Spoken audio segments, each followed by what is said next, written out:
Telegram എന്ന് പറയുന്ന app ഉണ്ടാക്കുന്ന വിപത്ത് എന്നതാണെന്നുള്ളത് കുറെ പേർക്കെങ്കിലും അറിയാം, കുറെ പേർക്ക് അറിയത്തില്ല. ടെലിഗ്രാമിൽ കൂടെ ഒരുപാട് ഫോൺസ്, അതായത് ഈ പറയുന്ന അശ്ലീല നീലചിത്രങ്ങൾ വിൽക്കപ്പെടുന്നു.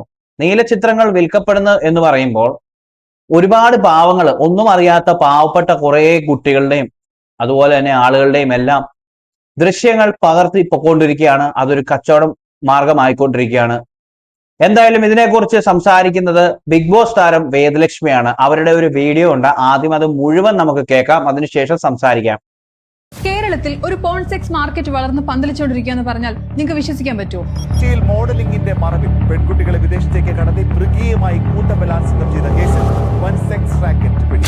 മൂല്യങ്ങൾക്ക് യാതൊരു വിലയും കൽപ്പിക്കാത്ത ഒരു വിഭാഗം സ്ത്രീകൾ പണം സമ്പാദിക്കാനായി ഇന്ന് തിരഞ്ഞെടുക്കുന്ന വഴികൾ നമുക്ക് ചിന്തിക്കാവുന്നതിലപ്പുറം ഭീകരമാണ്. ഇത് ഏറ്റവും കൂടുതൽ നെഗറ്റീവ്ലി എഫക്ട് ചെയ്യുന്നത് നമ്മുടെ യങ് ജനറേഷനെ തന്നെയാണ്. ബിങ്മി, വൈബ്ലി, ടാങ്കോ, ഡേറ്റിംഗ് ആപ്സ്, ഈവൻ ബോട്ടിംഗ്, സ്നാപ്പ് കോളിംഗ് പോലെ നമ്മൾ ഡേ ടു ഡേ ലൈഫിൽ യൂസ് ചെയ്യുന്ന ആപ്ലിക്കേഷൻസ് വഴി തന്നെ കേരളം ഇന്നൊരു ഡീപ് വെബ് പോൺ ഹബായി മാറിക്കഴിഞ്ഞു. ഞാൻ കണ്ടെത്തിയ കേരളത്തിലെ ടെലിഗ്രാം പോൺ മാഫിയ എങ്ങനെയാണ് സ്ത്രീകളെയും യുവതലമുറയും ചൂഷണം ചെയ്ത് വിൽപ്പന ചരക്കാക്കുന്നതെന്ന് നമുക്ക് നോക്കാം. ആദ്യത്തേത് cloud demo models. Mouth publicity വഴി മാത്രം മാർക്കറ്റ് ചെയ്യപ്പെടുന്ന ഈ ചാനൽ ഒരു ഫ്രീ ആക്സസ് ചാനലാണ്. പക്ഷേ അക്കൗണ്ട് റിക്വസ്റ്റ് കൊടുക്കുമ്പോൾ പ്രൊഫൈൽ വെരിഫൈ ചെയ്തിട്ടേ അഡ്മിൻസ് ഗ്രൂപ്പിലോട്ട് ആഡ് ചെയ്യത്തുള്ളൂ. മലയാളികളായ 100-ൽ കൂടുതൽ celebrities, models, vloggers, influencers, creators, X BB കോണ്ടസ്റ്റന്റ്സ് എന്നിവരുടെ അർത്ഥനഗ്നമായ 1000-ൽ കൂടുതൽ ഫോട്ടോസും 600-ൽ പരം ഷോർട്ട് വീഡിയോസും ഷെയർ ചെയ്യപ്പെട്ട ഈ ചാനലിൽ 1700-ൽ കൂടുതൽ മെമ്പേഴ്സാണ് നിലവിലുള്ളത്. ഈ ചാനൽ വഴിയാണ് ഇവരുടെ പെയ്ഡ് ചാനലിന്റെ പ്രൊമോഷൻസും മാർക്കറ്റിംഗും നടക്കുന്നത്. അടുത്തത് റോയൽ ആക്സസ്. ഇത് ഈ മാഫിയയുടെ ഫസ്റ്റ് പെയ്ഡ് എൻട്രി ലെവൽ ചാനലാണ്. മുമ്പ് ഞാൻ പറഞ്ഞ 100ഓളം സെലിബ്രിറ്റീസുകൾ ഉൾപ്പെടെയുള്ള ആളുകളുടെ ഫുൾ ലെങ്ത് എക്സ്ക്ലൂസീവ് കോണ്ടന്റ് ഉള്ള ഒരു ചാനലാണിത്. 8000-ഓളം ഫോട്ടോസും 3000-ഓളം വീഡിയോസും ഉള്ള ഈ ചാനലിന്റെ ജോയിനിങ് റേറ്റ് 499 രൂപയാണ്. 350-ൽ കൂടുതൽ ആളുകൾ ഇത് സബ്സ്ക്രൈബ് ചെയ്തിട്ടുണ്ട്. അടുത്തത് പ്രൈം ആക്സസ്. 350ഓളം മെമ്പേഴ്സ് ഉള്ള ഈ ചാനലിന്റെ ജോയിനിങ് ഫീ 499 രൂപയാണ്. നമ്മുടെ നാട് ഒരു പോൺ ഹബായി മാറി എന്ന് തോന്നിപ്പിക്കുന്ന രീതിയിലുള്ള കോണ്ടന്റ്സ് ആണ് ഇതിനകത്തുള്ളത്.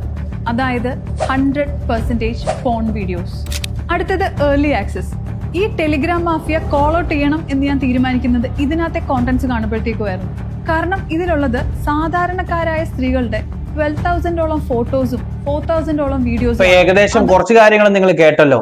അതായത് ടെലിഗ്രാമിൽ കൂടെ നടക്കുന്ന കച്ചവടങ്ങളാണ് നടക്കുന്നത്. നമ്മുടെ വീട്ടിലെ നമ്മുടെ അമ്മ പെങ്ങന്മാര് അല്ലെങ്കിൽ ആരുടെയൊക്കെയോ ഭാര്യമാരുടെയൊക്കെ നഗ്ന ദൃശ്യങ്ങളും അല്ലെങ്കിൽ സ്വകാര്യ വീഡിയോകളും ഒക്കെ ഇങ്ങനെ ടെലിഗ്രാമിൽ കൂടെ ഒക്കെ കച്ചവടം നടന്നുകൊണ്ടിരിക്കുകയാണ്. അപ്പം ഇതിനെക്കുറിച്ച് ഈ കഴിഞ്ഞ ഇടയ്ക്കൊക്കെ ഭയങ്കര കാര്യമായിട്ട് ന്യൂസിൻ്റെ അകത്തൊക്കെ വന്നിരുന്നു. പക്ഷെ ന്യൂസിൽ വന്നിരുന്നു, അതിനുശേഷം ഉണ്ട് കുറെ എന്താ പറയുന്ന ചൂട് പിടിച്ച അന്വേഷണങ്ങളും കാര്യങ്ങളും എല്ലാം നടന്നു. അതിനുശേഷം കുറച്ചുപേരെയൊക്കെ പോലീസുകാർ പൊക്കി. എന്തായാലും ആ നേരത്തെ ചൂടുള്ള വാർത്ത അതായിരുന്നു. പിന്നീട് പലതരത്തിലുള്ള വാർത്തകൾ വേറെ വന്ന സമയത്ത് ഇതിന്റെ ചൂട് ആറിപ്പോവുകയും ഇതിന്റെ ബാക്കി എന്താണെന്നുള്ളത് നമുക്ക് അറിയാൻ മേലാത്ത ഒരു സാഹചര്യം. അതായത് പിന്നീട് അതിനെക്കുറിച്ച് ഒരു ചർച്ചയില്ല. ഓരോ ദിവസങ്ങളിലും ഓരോ തരത്തിലുള്ള വാർത്തകൾ വന്നും പോയി ഇരിക്കുകയാണ്. അപ്പൊ അതിന്റെ ഇടയ്ക്ക് ഇതിനെക്കുറിച്ച് സംസാരിക്കാനും പറയാനും ആർക്കാണല്ലേ നേരം. ഈ ടെലിഗ്രാം എന്ന് പറയുന്ന ആപ്പ് ഉണ്ടാക്കുന്ന ഒരു വിപത്ത് എന്ന് പറഞ്ഞു കഴിഞ്ഞാൽ നമുക്ക് ഇതിന്റെ അകത്ത് കുറെ ഹൈഡ് ചെയ്യാനുള്ള ഓപ്ഷൻസും കാര്യങ്ങളും ആണ്. മാത്രമല്ല ഈ എന്താ ഒരു ചാറ്റ് തുടങ്ങിക്കഴിഞ്ഞാൽ ആ ഒരു ചാറ്റ് കംപ്ലീറ്റ്ലി വാഷ് ഔട്ട് ചെയ്യാൻ, ഡിലീറ്റ് ചെയ്യാം, ഒരു ഹിസ്റ്ററി പോലും ഇല്ലാത്ത രീതിയിലാക്കാൻ വരെയുള്ള സാഹചര്യങ്ങൾ ടെലിഗ്രാം എന്ന് പറയുന്ന ഈ ആപ്പ് പ്രൊവൈഡ് ചെയ്യുന്നുണ്ട്. മാത്രമല്ല ഈ ടെലിഗ്രാമിൽ കൂടെ വളരെ എന്താ പറയുക, ഇപ്പം ഞാനൊരു ഉദാഹരണം പറയാണ്. ഇൻസ്റ്റഗ്രാമിലൊക്കെ ഓരോരുത്തർ ഫോട്ടോസ് ഇടുന്നു. അപ്പൊ ഒരു ഒരു ഒരു സ്ത്രീ ഇടുന്ന ഒരു ഫോട്ടോ അല്ലെങ്കിൽ ഒരു കുട്ടി, ഒരു യുവതി ഇടുന്ന ഒരു ഫോട്ടോ ആണെന്ന് വിചാരിച്ചോ. സ്റ്റൈലിഷ് ആയിട്ട് അവരുടെ ഫോട്ടോസ് ഒക്കെ വളരെ സന്തോഷത്തോടു കൂടി പോസ്റ്റ് ചെയ്യുമ്പോൾ ന്യൂഡ് ആപ്പ് എന്ന് പറയുന്ന ഒരു ആപ്പ്, അത് എന്തോ ഒരു ബോട്ടാണ്. ആ ആപ്പ് വഴി ഈ ആപ്പിലേക്ക് ഈ ചിത്രം ഇട്ട് കഴിഞ്ഞാൽ ആ കുട്ടിയുടെ ശരീരം നഗ്നമായിട്ട് വരും. അങ്ങനെ ഒരു സംഭവം ഈ ന്യൂഡ് ആപ്പ് എന്ന് പറയുന്ന ഈ ബോട്ട് ഒരുപാട് പേര് ഡെവലപ്പ് ചെയ്ത് പല പേരുകളിൽ ഇങ്ങനെ ടെലിഗ്രാം വഴി പോകുന്നുണ്ട്. ഈ ടെലിഗ്രാമിൽ കൂടെയാണ് ഇങ്ങനെയുള്ള ഇത് നടക്കുന്നത്. അത് മാത്രമല്ല, നമ്മൾ കണ്ടിട്ടുള്ളതിൽ വെച്ച് ഈ ലൈംഗിക വൈകൃതമുള്ള ഒരുപാട് ആളുകളും ഈ ടെലിഗ്രാമിൽ കൂടെ പല ഗ്രൂപ്പുകളിലുണ്ട്. പല രീതിയിൽ പല ഗ്രൂപ്പുകളിൽ മെയിൽ ഗേ സെക്സിന് വേണ്ടിയിട്ടുള്ള ഗ്രൂപ്പുകളുണ്ട്. മാത്രമല്ല സെക്ഷൽ വീഡിയോസ് കൈമാറുന്ന ഗ്രൂപ്പുകളുണ്ട്, സെക്സ് ചാറ്റുകൾ നടത്തുന്ന ഗ്രൂപ്പുകളുണ്ട്. അങ്ങനെ പലതരത്തിൽ ആണുങ്ങളും പെണ്ണുങ്ങളും ഇൻവോൾവ് ആയിട്ടുള്ള പല പല ഗ്രൂപ്പുകളുണ്ട്. അതും പല പേരുകളിലാണ്. കാരണം ഇവരെല്ലാം ആരൊക്കെയോ മോണിറ്റർ ചെയ്യുന്നുണ്ട്. അതായത് നമുക്ക് നമ്മുടെ സൈബർ സെല്ല്, നമ്മുടെ പോലീസ്, നമ്മുടെ സംരക്ഷണ സേന, അതായത് പോലീസ്, സൈബർ സെല്ല് തുടങ്ങിയ ആളുകൾ ഇവരെ വീക്ഷിക്കുന്നുണ്ടെന്ന് അറിയുന്നത് കൊണ്ട് ഒരു ഗ്രൂപ്പ് പിടിക്കപ്പെടും എന്ന് പറയുന്ന സാഹചര്യത്തിൽ അടുത്ത ഗ്രൂപ്പിനുള്ള ലിങ്ക് ഇട്ട് കൊടുത്ത് ആ ലിങ്കിൽ കയറിക്കോ, ഈ ഗ്രൂപ്പ് കളയാൻ പോവുകയാണെന്ന് പറഞ്ഞാൽ അങ്ങനെ ഒരു ഗ്രൂപ്പ് കളഞ്ഞ് അടുത്ത ഗ്രൂപ്പിലേക്ക് ചാടിപ്പോകാൻ വേണ്ടിയുള്ള സംവിധാനങ്ങൾ വരെയുണ്ട്. അതുകൊണ്ടാണ് മുഴുവനായിട്ടും ഇതിൻ്റെ അകത്ത് കുറ്റകൃത്യങ്ങൾ നടത്തുന്ന ആളുകളെ പിടിക്കാൻ പറ്റും. ഈ കാര്യങ്ങളെല്ലാം നമ്മുടെ തലപ്പത്തിരിക്കുന്ന സൈബർ സെല്ലിനും അല്ലെങ്കിൽ പോലീസുകാർക്കും ബന്ധപ്പെട്ട ആൾക്കാർക്കും എല്ലാം അറിയാം. പക്ഷെ ഇവർ തലപുകഞ്ഞ് ആലോചിച്ചിട്ടും ഇതിന്റെ ഉള്ളറകളിൽ കളിക്കുന്ന ആളുകളെ പിടിക്കാൻ പറ്റുന്നില്ല. ഇങ്ങനെ സംഭവിക്കുമ്പോൾ നമ്മുടെ മുന്നോട്ടുള്ള ഓരോ ദിവസങ്ങൾ കടന്നു പോകുമ്പോൾ ആർട്ടിഫിഷ്യൽ ഇന്റലിജൻസ് എന്ന് പറയുന്ന ആ ഒരു സംവിധാനങ്ങളും കാര്യങ്ങളും വന്നേക്കുന്നതുകൊണ്ട് ഒരാൾക്ക് മറ്റൊരാളെ അയാളുടെ ഇഷ്ടത്തിനനുസരിച്ച് ഏത് രൂപത്തിലും ഭാവത്തിലും ആക്കാൻ പറ്റുന്ന തരത്തിലേക്ക് കാര്യങ്ങൾ നീങ്ങിക്കൊണ്ടിരിക്കുകയാണ്. ഇങ്ങനെയുള്ള സാഹചര്യങ്ങൾ വരുമ്പോൾ നാളെ നമുക്കറിയാവുന്ന ആളുകളുടെ, സ്ത്രീകളുടെ, പ്രത്യേകിച്ച് സ്ത്രീകളാണ് ഏറ്റവും കൂടുതൽ ബുദ്ധിമുട്ടുന്നത്. നമുക്കറിയാവുന്ന, നമുക്ക് ഏറ്റവും അടുത്തറിയാവുന്ന സ്ത്രീകളാവാം, കുട്ടികളാവാം, പഠിപ്പിക്കുന്ന ടീച്ചർമാരാകാം, അല്ലെങ്കിൽ ഇങ്ങനെയുള്ള വൈകൃതങ്ങളാണ് നടക്കുന്നത്. അതായത് വളരെ മോശമായിട്ട് ഒന്നെങ്കിൽ സമൂഹത്തിന്റെ മുൻപന്തിയിൽ നിൽക്കുന്ന ആളുകൾ, സിനിമാ താരങ്ങൾ, ടീച്ചേഴ്സ്, അങ്ങനെ ഒരുപാട് ആളുകൾ പല രീതിയിൽ ലൈംഗിക വൈകൃതങ്ങൾ ആഘോഷിക്കുകയും അത് മറ്റൊരു തരത്തില് അതിന്റെ ലഹരി, അതൊരു പ്രത്യേകതരം ലഹരിയാണ്. ഒന്നും ചവയ്ക്കുന്ന ലഹരിയല്ല, അല്ലെങ്കിൽ വായിലിടുന്ന ടൈപ്പ് ലഹരിയൊന്നുമല്ല. അത് മറ്റൊരു തരത്തില് ലഹരിയാണ്. ഇങ്ങനെയുള്ള ലൈംഗിക വൈകൃതങ്ങൾ കണ്ടും കേട്ടുമാണ് നമ്മുടെ നാട്ടിൽ ഒരുപാട് സ്ത്രീകൾക്ക് നേരെയുള്ള ആക്രമണങ്ങൾ നടക്കുന്നത്. ഇനി മറ്റൊരു തരത്തിൽ വേറൊരു കാര്യം പറയാനുള്ളത്, സ്ത്രീകൾക്ക് മാത്രമല്ല ഈ ബുദ്ധിമുട്ടുണ്ടാകുന്നത്, പുരുഷന്മാർക്കും ഇതേ പ്രശ്നം തന്നെയുണ്ട്. ഈ മെയിൽ ഗേ സെക്സ് ചാറ്റുകൾ അല്ലെങ്കിൽ അങ്ങനെയുള്ള സ്ഥലങ്ങളിലെല്ലാം വളരെ മോശമായിട്ട് സിനിമാ താരങ്ങള്, നമ്മുടെ മന്ത്രിമാര് അല്ലെങ്കിൽ മുതിർന്ന ആളുകൾ, ഇവർക്ക് ആരെ തോന്നുന്നോ, ഒരു വ്യക്തി ആരാണോ, ഇതിപ്പോ ഞാൻ ഓരോ പേരുകൾ അല്ലെങ്കിൽ ഇങ്ങനെ എടുത്തു പറയാനുള്ള സാഹചര്യം എന്നാന്ന് വെച്ച് കഴിഞ്ഞാൽ, അവർക്ക് ആരെ പറ്റി മനസ്സിൽ തോന്നുന്നോ, ഫോർ എക്സാമ്പിൾ ഒരാളുടെ ഫ്രണ്ടിൽ നിൽക്കുന്ന എക്സ് എന്ന് പറയുന്ന ഒരു വ്യക്തിയെ കുറിച്ച് ലൈംഗികമായിട്ട് ഒരു തോന്നൽ തോന്നിക്കഴിഞ്ഞാൽ അതൊരു ഞാൻ പുരുഷന്മാരുടെ കാര്യം, അയാളെ ആ ഒരു രീതിയിൽ ചിന്തിക്കുകയും അയാളെ കുറിച്ച് ഭയങ്കര വൈകൃതമായിട്ട് സംസാരിക്കുകയും അങ്ങനെയുള്ള പല കാര്യങ്ങളും ഒക്കെ നടക്കുന്നുണ്ട്. അപ്പം പെണ്ണുങ്ങൾക്കും മാത്രമല്ല ആണുങ്ങൾക്കും ഉണ്ട് ഈ ഒരു പ്രശ്നം. ഈ കഴിഞ്ഞ ദിവസം തന്നെ ഒരു വാർത്ത കണ്ടായിരുന്നു, 2 പേര് കൂടി 17 വയസ്സുള്ള ഒരു പയ്യനെ തട്ടിക്കൊണ്ടുപോയിട്ട് അവനെ ക്രൂരമായിട്ട് ലൈംഗിക വൈകൃതത്തിന് ഇരയാക്കി എന്നുള്ളത്. ഇങ്ങനെയുള്ള പല കാര്യങ്ങളും നടക്കുന്നുണ്ട്. അപ്പോൾ വേദലക്ഷ്മി എന്ന് പറയുന്ന ഈ ബിഗ് ബോസ് താരം എക്സ്പോസ് ചെയ്ത് കൊടുത്ത ഈ കാര്യങ്ങളൊക്കെ വളരെ സത്യമായ കാര്യങ്ങളാണ്. പക്ഷെ ഇതൊന്നും കാണാനും കേൾക്കാനും അല്ലെങ്കിൽ ഇതിനെപ്പറ്റി ഭീതിയുള്ള ആളുകൾ ഒരിക്കലും നമ്മുടെ നാട്ടിലില്ല. കാരണം ഒന്നാമത്തെ കാര്യം, പലർക്കും ഇപ്പം ഉദാഹരണത്തിന് നമ്മൾ ഓരോരുത്തർക്കും നമ്മളെക്കുറിച്ച് നമ്മുടെ ഒരു 10 ഫോട്ടോ ഇട്ടിട്ട് 10 പേരെ കാണിക്കണം എന്ന് ചിന്താഗതിയുള്ള ആളുകളാണ്, ആണുങ്ങളായാലും പെണ്ണുങ്ങളായാലും. അപ്പോൾ അങ്ങനെ വരുമ്പോൾ ഓട്ടോമാറ്റിക്കലി നമ്മൾ പുതിയ വസ്ത്രങ്ങൾ അണിയുന്നു, സ്റ്റൈലിഷ് ആയിട്ട് ഫോട്ടോസ് എടുക്കുന്നു, ഇടുന്നു.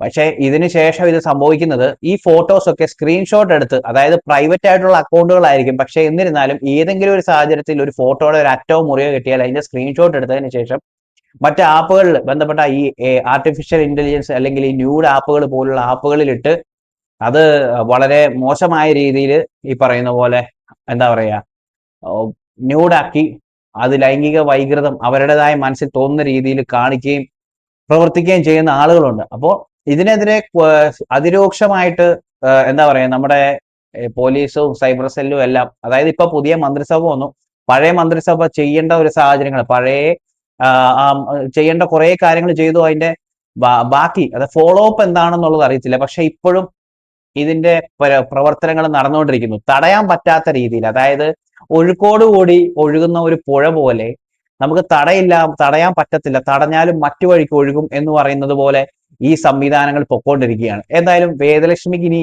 പറയാനുള്ള, അവര് വേറൊരു ചാനലിന് കൊടുത്ത ഒരു ഇന്റർവ്യൂ നമുക്ക് കാണാം, അതിന്റെ ഒരു ചെറിയ ഭാഗം. ഞാൻ ഒരിക്കലും ഞാൻ ചെയ്ത തെറ്റാ ന്യായീകരിക്കുകയോ അല്ലെങ്കിൽ ഞാൻ ചെയ്ത തെറ്റെല്ലാം വായിക്കില്ല. മാഡം ഇത് പൈസക്കെല്ലാം ചെയ്യുന്ന വലിയ സൈക്കോപാത്തുകളുണ്ട്. ഇയാള് ലീക്ക് ചെയ്യുന്നില്ല, ഒരു ഗ്രൂപ്പിൽ നിന്ന് എടുത്തിട്ട് വേറൊരു ഗ്രൂപ്പിലോട്ട്, അങ്ങനെ ഇയാൾ കിട്ടുന്ന പൈസ പോലും അയാൾക്ക് അതിനു വേണ്ടിയിട്ട് യൂസ് ചെയ്യുന്നതെന്നും പറയുന്നുണ്ട്. ഇതല്ലാതെ ഈ സോഴ്സ്, ഈ കോണ്ടന്റ് ഒക്കെ വരുന്നതിന്റെ സോഴ്സ് ഉൾപ്പെടെ കൺട്രോൾ ചെയ്യുന്ന ആൾക്കാരപ്പം ഒന്ന് ആലോചിച്ച് നോക്കി. നിങ്ങളുടെ കോണ്ടന്റ്സ് റിമൂവ് ചെയ്യണമെങ്കിൽ ഇത്ര പൈസ വേണമെന്ന് പറഞ്ഞാൽ ആവശ്യപ്പെടുന്ന, ഇപ്പൊ ടെലിഗ്രാം മാഫിയയുടെ ഉള്ളിലുള്ള കാര്യങ്ങളാണ് പറയുന്നത്. ഇത്ര പൈസ വേണമെന്ന് പറഞ്ഞാൽ പൈസ വാങ്ങിക്കുന്നവരുണ്ട്, പൈസ വാങ്ങിച്ചിട്ടും ഇത് റിമൂവ് ചെയ്യാത്തവരുണ്ട്. ഇമേജസ് ഇവിടെ ഉള്ളത് കൊണ്ട് ഇവര് ഡയറക്റ്റ്ലി പ്രോസ്റ്റിറ്റ്യൂഷനിലോട്ട് തിരിയണം എന്ന് പറഞ്ഞ് നിർബന്ധിച്ച് ഇവരെ ലൈഫ് തന്നെ വേറൊരു രീതിയിലോട്ട് കൊണ്ടുപോകുന്നവരുണ്ട്. ഇതെല്ലാം നടക്കുന്നത് ഈ സബ്സ്ക്രിപ്ഷന്റെ ഒരു വലിയ കാര്യം കൊണ്ടാണ്. ഇതുപോലുള്ള എക്സ്ക്ലൂസീവ് കോണ്ടന്റ്സ് കൊണ്ട് മാത്രം ഒരു മാസം 1 lakh rupees വരെ സമ്പാദിക്കാമെന്ന് തീരുമാനിച്ച് ഇത് ചെയ്യുന്നവരുടെ കാര്യം ആലോചിച്ചു. 1 കോടിയുടെ കഥ വരെ നമ്മള് കണ്ടു വഴി തെറ്റുന്നവര് എവിടെ നിന്നിട്ട് കുഞ്ഞുങ്ങൾ തൊട്ടാ. ഈ സബ്സ്ക്രിപ്ഷന്റെ ചാനൽ മാത്രമല്ല, ഞാൻ പറഞ്ഞ പോലെ ഇത് അവര് പറയുന്നത് വളരെ ശരിയാണ്. ഇത് ഭയങ്കര ഒരു ബിസിനസ് ആണ്. കാരണം ഈ എന്താ പറയുന്നത്, ഫോൺ വിൽക്കാനും വാങ്ങാനും ആളുകളുണ്ട്. അത് പല വിലയ്ക്ക്, അതായത് എന്താ പറയുന്നത്, ചെറിയ വില മുതൽ വലിയ വില മുതൽ, പ്രീമിയം ഗ്രൂപ്പുകൾ മുതൽ വളരെ സാധാരണ ഗ്രൂപ്പുകൾ വരെ. ഇനി പറയുകയാണെങ്കിൽ തരം തിരിച്ചു പറയാനാണെങ്കിൽ ചൈൽഡ് പോൺ, റേപ്പ്, അല്ലെങ്കിൽ പിന്നെ പല രീതിയിൽ ഇത് രണ്ടുമാണ്. ഒന്ന്, ചൈൽഡ് പോൺ എന്ന് പറയുന്നത് ഒരിക്കലും അംഗീകരിക്കാൻ പറ്റാത്തതാണ്. റേപ്പ് എന്ന് പറയുന്നത് ഒരാളെ കടന്നാക്രമിക്കുന്നതാണ്. ഇങ്ങനെയുള്ള പലതരം വീഡിയോസ് ഉണ്ട്. പിന്നെയും പല കാറ്റഗറീസ് ഓഫ് വീഡിയോസ് ഇങ്ങനെയുള്ള ആളുകൾ കച്ചവടം ചെയ്യുന്നുണ്ട്. അപ്പോൾ ഈ ഒരു കച്ചവടത്തിൽ പെട്ടുപോകുന്നത് പാവപ്പെട്ട കുറേ പെൺകുട്ടികളാണ്. ഇതിൻ്റെ അകത്ത് പെടുന്നത്. ആൺകുട്ടികളും ഇതിൻ്റെ അകത്ത് പെടുന്നുണ്ട് എന്നുള്ളത് വളരെ യാഥാർത്ഥ്യമാണ്. കാരണം മെയിൽ ഗേ സെക്സ് ഗ്രൂപ്പുകളിൽ കൂടി പല ആൺകുട്ടികളുടെയും ഫോട്ടോസും വീഡിയോസും ഒക്കെ ഷെയർ ചെയ്ത് പോകുന്നുണ്ട് എന്നുള്ളതൊരു യാഥാർത്ഥ്യമാണ്. ഇത് ഒന്നാമത്തെ കാര്യം, ഇതൊന്നും പിടിക്കാൻ പറ്റാത്തതിന്റെ ഒരു കാര്യം, ലിങ്കുകൾ മാറി മാറി പോവാണ്. പിടിക്കപ്പെടും എന്നൊരു അവസ്ഥ വരുമ്പോൾ ആ ഒരു ഗ്രൂപ്പ് തന്നെ വാനിഷായി പോവുകയും അടുത്തതിലേക്ക് കയറാനുള്ള ലിങ്കുകൾ ഇട്ട് കൊടുക്കുകയും ചെയ്യും. ഇതിന്റെ ഉള്ളില് ഒരുപാട് പേരുണ്ട് ഈ കച്ചവടത്തിന്റെ അകത്ത്. ആണുങ്ങളും പെണ്ണുങ്ങളും ഒരുപോലെ തന്നെ പങ്കാളികളാണ് എന്നുള്ളതാണ് മറ്റൊരു യാഥാർത്ഥ്യം. അപ്പോൾ ഇങ്ങനെയുള്ള കാര്യങ്ങൾ, ഇതിപ്പോ ബിഗ് ബോസിൽ വളരെ കാര്യമായിട്ട് നിന്നിരുന്ന ഒരു വേദലക്ഷ്മി എന്ന് പറയുന്ന ആള് ഇങ്ങനെയുള്ള കാര്യങ്ങളെ കുറിച്ച് അന്വേഷിച്ചു പോവുകയും ഇതിനെക്കുറിച്ച് സംസാരിക്കുകയും ഒക്കെ ചെയ്തിട്ടുണ്ടെങ്കിൽ വലിയൊരു കാര്യമാണ്. ഇതിനെക്കുറിച്ച് നേരത്തെ തന്നെ ഈഗിൾ എന്ന് പറയുന്ന സോഷ്യൽ മീഡിയ ഇൻഫ്ലുവൻസറും, അതുപോലെ തന്നെ സീക്രട്ട് ഏജന്റ്, അതുപോലെ തന്നെ സീക്രട്ട് ഏജന്റ് എന്ന് പറയുന്ന സായി കൃഷ്ണ, അതുപോലെ തന്നെ മറ്റു പല അതായത് സോഷ്യൽ മീഡിയയിൽ അത്യാവശ്യം നല്ല പോപ്പുലർ ആയിട്ട് നിൽക്കുന്ന ആളുകളൊക്കെ ഇതിനെക്കുറിച്ച് സംസാരിച്ചിട്ടുള്ളതാണ്. പക്ഷെ അതിന്റെയൊക്കെ ഒരു അടിസ്ഥാനത്തിന്, കാരണം ഇവരൊക്കെ സംസാരിക്കുന്ന വീഡിയോസ് ലക്ഷക്കണക്കിന് ആളുകൾ കാണുന്നതാണ്. അപ്പോൾ അങ്ങനെയൊക്കെ എന്താ പറയുന്നത്, ഈ ഇതിനെക്കുറിച്ച് ആളുകൾ അറിയുകയും പിന്നീട് അത് ഈ നമ്മുടെ ഉന്നത അധികാരികൾ അറിഞ്ഞ് അതിനു വേണ്ടിയിട്ട് ആക്ഷൻ ഒക്കെ എടുക്കുകയും ചെയ്ത ഒരു സാഹചര്യം ഒക്കെയാണ് നമ്മൾ നേരത്തെ കണ്ടത്. അപ്പോൾ ഇനിയാണെങ്കിലും അതായത് നമുക്ക് ഇപ്പോഴത്തെ ഒരു സാഹചര്യത്തിൽ ലഹരിക്കെതിരെയുള്ള പോരാട്ടങ്ങൾ നടക്കുന്നുണ്ട്. ആക്രമണങ്ങൾക്കെതിരെ നേരത്തെ തന്നെ പോരാട്ടങ്ങളുണ്ട്. പക്ഷെ എന്നിരുന്നാലും നടക്കുന്നുണ്ട്. ലഹരിക്കെതിരെ തൂഫാൻ എന്ന് പറയുന്ന ഒരു സംവിധാനം കൊണ്ടുവന്നത് പോലെ ഈ ടെലിഗ്രാമിൽ കൂടെ നടക്കുന്ന, ടെലിഗ്രാം മാത്രമല്ല, ടെലിഗ്രാം അല്ലാതെ മറ്റിതര ആപ്പുകളിൽ കൂടെ, അതായത് വളരെ സിമ്പിൾ ആയിട്ട് പറയാൻ വിട്ടുപോയ ഒരു കാര്യമാണ്. പെൺകുട്ടികളൊക്കെയാണ് ഏറ്റവും കൂടുതൽ ഉപയോഗിക്കുന്ന ഒരു ആപ്പാണ് സ്നാപ്ചാറ്റ് എന്ന് പറയുന്നത്. എന്ത് വിശ്വാസത്തിലാണ് അതിലൊക്കെ ഓരോ സ്നാപ്പ് പോസ്റ്റ് ചെയ്യുന്നത്? ഒരു സെക്യൂരിറ്റിയും ഇല്ലാത്തൊരു സാധനം. സ്നാപ്ചാറ്റ് പോലെ പലതരം ആപ്പുകളുണ്ട്. എല്ലാത്തിലും ഫോട്ടോസ് എടുക്കുന്നു. നമുക്ക് അതിന്റെ എന്താ പറയുന്നത്, മോഡുലേഷനൊക്കെ മാറ്റി നമുക്ക് അത്യാവശ്യം കളർഫുൾ ആക്കി നമുക്ക് പല രീതിയിലുള്ള എന്താ പറയുന്നത്, പല സ്റ്റൈലിലൊക്കെ ഫോട്ടോസ് ഇടാം. ഇതൊക്കെ എന്തിന്റെ അടിസ്ഥാനത്തിൽ, എന്തുമാത്രം സെക്യൂരിറ്റി ഉണ്ടെന്ന് ഓർത്താണ്? മൂന്നാമത് ഒരാൾ ഇതെല്ലാം കാണുന്നുണ്ട്. ഇത് മറ്റുള്ളവർക്ക് ഇത് ആക്സസബിളും ആണ്. അതുകൊണ്ട് ഇങ്ങനെയുള്ള ഫോട്ടോസ് ഒക്കെ സ്നാപ്ചാറ്റ് പോലുള്ള ആപ്പുകളിൽ ഇടുന്ന ഫോട്ടോസ് ഒക്കെ ഒരിക്കലും സെക്യൂർഡ് അല്ല എന്നുള്ളത് മനസ്സിലാക്കുക. മാത്രമല്ല നമ്മുടെ കൈവശം ഇരിക്കുന്ന ഫോൺ തന്നെ സെക്യൂർഡ് അല്ല എന്നുള്ള കാര്യം നമ്മൾ മനസ്സിലാക്കേണ്ടതുണ്ട്. അതുകൊണ്ട് സൂക്ഷിച്ചും കണ്ടും ഇത്തരം കാര്യങ്ങളെല്ലാം ഉപയോഗിച്ചു കഴിഞ്ഞാൽ കുഴപ്പമില്ല. നാളെ ആർക്ക് വേണമെങ്കിലും ഇത് സംഭവിക്കാം. ഈ പറയുന്ന നമ്മുടെ കുടുംബത്തിൽപ്പെട്ട, എൻ്റെ കുടുംബത്തിലോ അല്ലെങ്കിൽ എനിക്ക് അറിയാവുന്ന കുടുംബത്തിലോ പെട്ട ആർക്കും ഇതുപോലെയുള്ള കാര്യങ്ങൾ സംഭവിക്കാം. കാരണം ഇനിയുള്ള കാലം അങ്ങനെയാണ്. ആർട്ടിഫിഷ്യൽ ഇന്റലിജൻസ് എന്ന് പറയുന്ന സംവിധാനം, ആ ഒരു സാങ്കേതിക വിദ്യയുടെ ഒരു ഇത് വെച്ചിട്ട് എന്തുതരം നല്ല കാര്യങ്ങളെ പോലെ തന്നെ തെണ്ടിത്തരങ്ങൾ കാണിക്കാനുള്ള അവസരങ്ങളുടെ ജാലകം എന്ന് പറയുന്ന രീതിയിൽ തുറന്ന ഒരു ജനാല പോലെ കിടക്കുകയാണ്. അപ്പോൾ അതുകൊണ്ട് എല്ലാവരും ജാഗ്രത പാലിക്കുക. എന്തായാലും ഉറപ്പായിട്ടും ഇതിനെപ്പറ്റി എന്താ പറയുക, നമ്മുടെ ഉന്നതാധികാരികൾ സൈലന്റ് ആയിട്ട് അന്വേഷിക്കുകയും ഓരോരുത്തരെ പിടികൂടുകയും ഒക്കെ ചെയ്യുന്നുണ്ടെന്ന് തോന്നുന്നു. വാർത്തകളിൽ ഇല്ലെങ്കിൽ പോലും അവരുടെ അക്ഷീണ പരിശ്രമം ഇങ്ങനെയുള്ള കാര്യങ്ങൾ ഇല്ലാതാക്കാൻ വേണ്ടി നടക്കുന്നുണ്ടെന്നാണ് ഞാൻ വിശ്വസിക്കുന്നത്. അപ്പോൾ എന്തായാലും ഇതിനെതിരെയുള്ള പോരാട്ടം നടക്കട്ടെ. ഓപ്പറേഷൻ തൂഫാൻ എന്ന് ലഹരിക്കെതിരെ പോരാടുന്നത് പോലെ തന്നെ ഇങ്ങനെയുള്ള എന്താ ലൈംഗിക വൈകൃതമുള്ള ആളുകളെ പിടികൂടാനും ഇതുപോലെയുള്ള കച്ചവടങ്ങൾ നടത്തുന്ന ആളുകളെ പിടികൂടാനും നമ്മുടെ ഉന്നതാധികാരികൾക്ക് സാധിക്കട്ടെ. ഇപ്പൊ എല്ലാവരും ജാഗ്രത പാലിച്ചിരിക്കുക.